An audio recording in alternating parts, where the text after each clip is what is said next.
ओम शांति।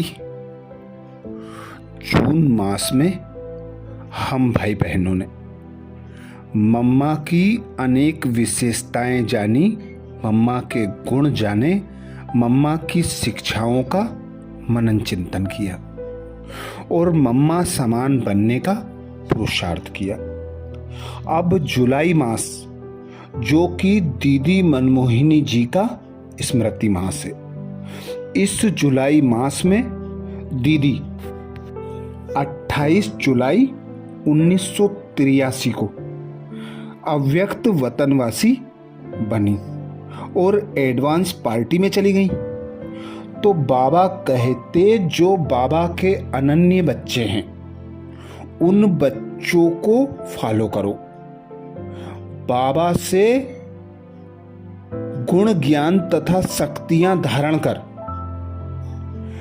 बड़े बड़े भाई बहनों को, महारथियों को फॉलो करो, जिससे पुरुषार्थ तीव्र हो सके।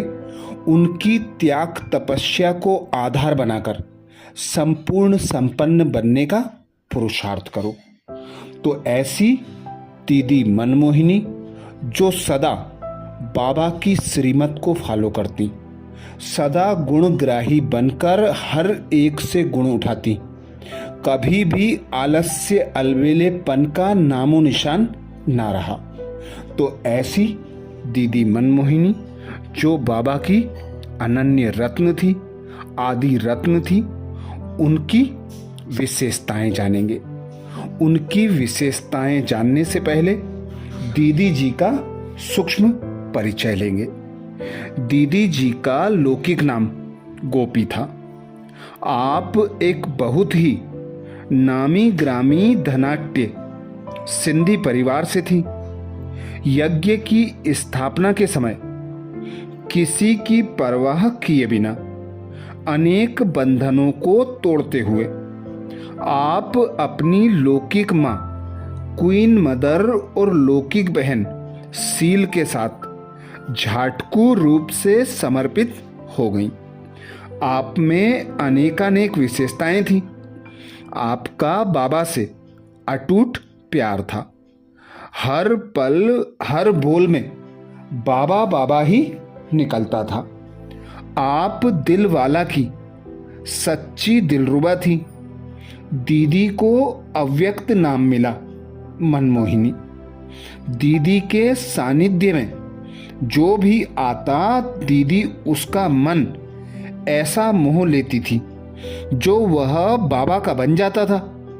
विभाजन के बाद सन 1952 में भारतवर्ष में जब ईश्वरीय सेवाएं प्रारंभ हुई, तब आप पहले पहले दिल्ली, इलाहाबाद आदि स्थानों पर त्याग तपस्या के आधार पर कई सेवा केंद्र खोजने के निमित्त बनी और मातेश्वरी जगदम्बा मां के अव्यक्त होने के पश्चात 1965 से आप फिर से बाप दादा के साथ मधुबन में रहकर यज्ञ की इंटरनल कारोबार को, पूरे प्रशासन को संभालने के निमित्त बनी।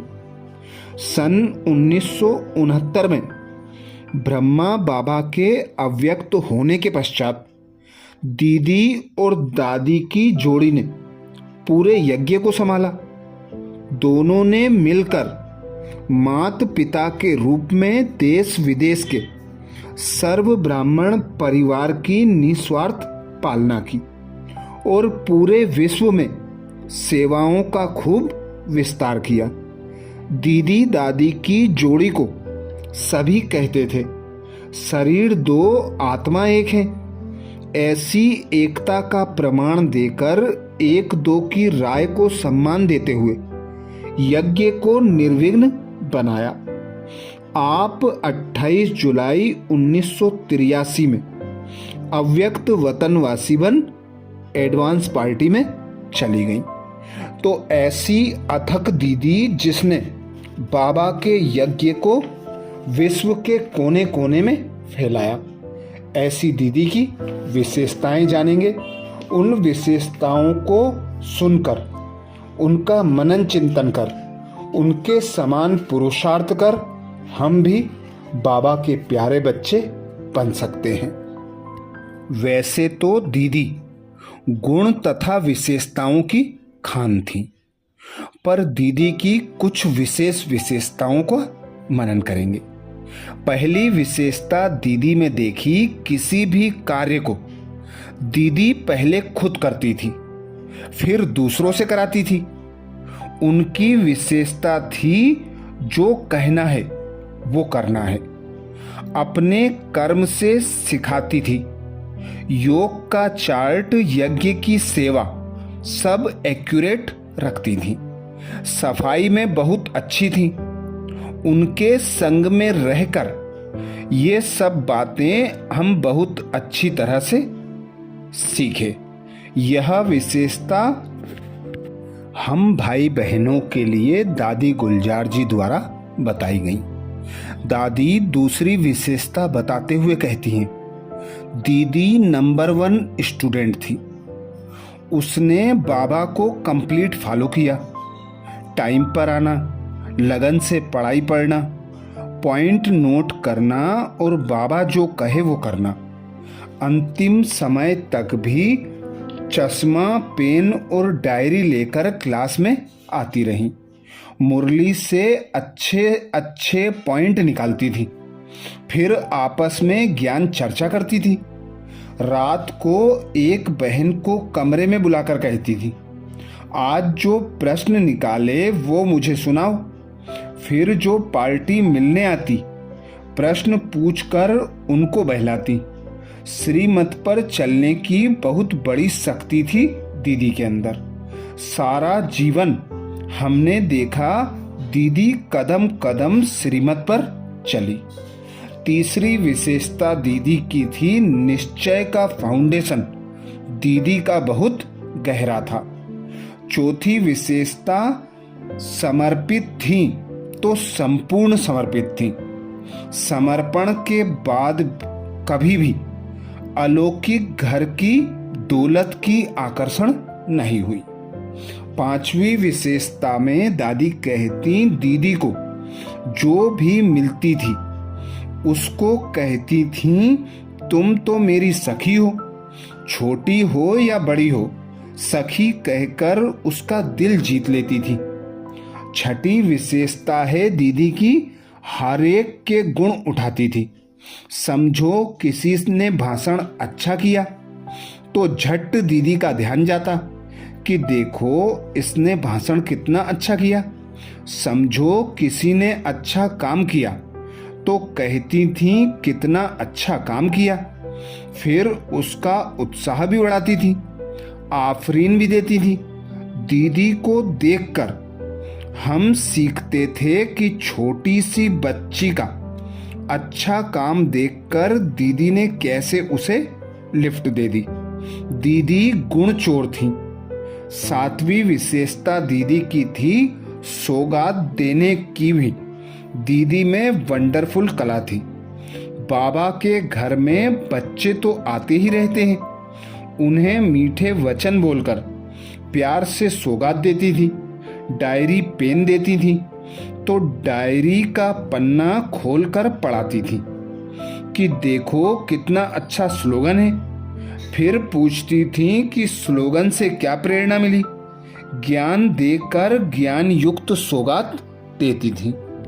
दादी कहती, दीदी की आठवीं विशेषता थी, अगर कभी किसी कारण से छोटी मोटी भूल हो भी जाए तो छोटे के सामने भी अपनी भूल मानने में हिचकती नहीं थी।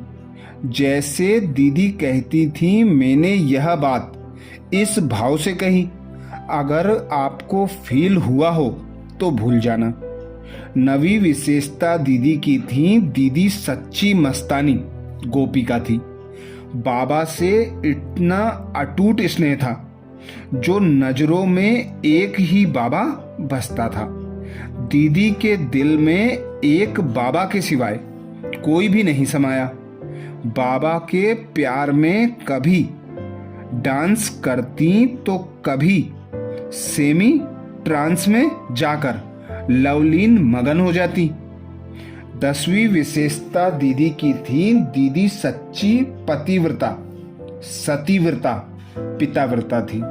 सदा तुम्ही संग खाऊं, तुम्ही संग खेलूं, तुम्ही संग बैठूं, तुम्ही संग रास रचाऊं, ऐसी एक व्रता होकर सदा एक के ही गुण गाते, आज्ञाकारी, वफादार, ऑनेस्ट बनकर रही। कभी किसी वस्तु, व्यक्ति की तरफ आकर्षित नहीं हुई। 11वीं विशेषता दीदी की थी, दीदी ने कभी बड़ी स्टेज पर जाकर प्रवचन नहीं दिए, लेकिन एक एक को जिगरी पालना देकर स्नेह की भाषणा दी। सभी का प्यार एक बाबा से जुड़ाया। हर एक को इतना निस्वार्थ प्यार दिया जो और किसी में उसकी बुद्धि ना जाए। 12वीं विशेषता दीदी में थी, दीदी की बुद्धि इतनी स्पष्ट थी, जो सामने कैसी भी आत्मा आए उसे फौरन परख लेती और उसकी हर आवश्यकता को पूरा कर उसे बाबा का बना देती। दीदी के बात करने का ढंग ऐसा था जो बड़े बड़े वीआईपी भी दीदी से मिलने के बाद रेगुलर स्टूडेंट बन जाते। 13वीं विशेषता दादी बताती, दीदी की दृष्टि में रूहानी जादू था। जो भी दृष्टि लेते उसे बेकुंड की दुनिया का साक्षात्कार हो जाता। योग की ऐसी स्थिति थी, आत्मिक स्थिति का ऐसा प्रभाव था जो नजर से निहाल कर हर आत्मा को तृप्त कर देती थी। दीदी की 14 नंबर विशेषता थी, दीदी इतनी अंतर्मुखी रहती जो उनके मुख से कभी व्यर्थ बोल नहीं निकले, कभी किसी का परचिंतन, परदर्शन नहीं किया। उनके जीवन में गंभीरता के साथ रमणीकता का बैलेंस था। वे सभी से अलौकिक चिटचैट करके खूब रिफ्रेश कर देती। उनके साथ बहुत रमणीकता से खेलपाल करती थी। 15 नंबर विशेषता में दादी कहती, दीदी कभी सुनी सुनाई एक तरफ की बातों के आधार पर निर्णय नहीं लेती थी। अगर कोई किसी की कंप्लेंट करता तो उसी समय उसके सामने उसे भी बुलाकर फैसला करती और जिसे जो शिक्षा देनी होती उसे स्पष्ट शब्दों में दे देती थी। तो ऐसी गुणों की खान, विशेषताओं से भरी हुई दीदी की ये हमने 15 विशेषताएं जानी। इसके आगे और विशेषताओं का मनन करेंगे जो अगले वीडियो में फिर प्रस्तुत होंगे। अच्छा, ओम शांति।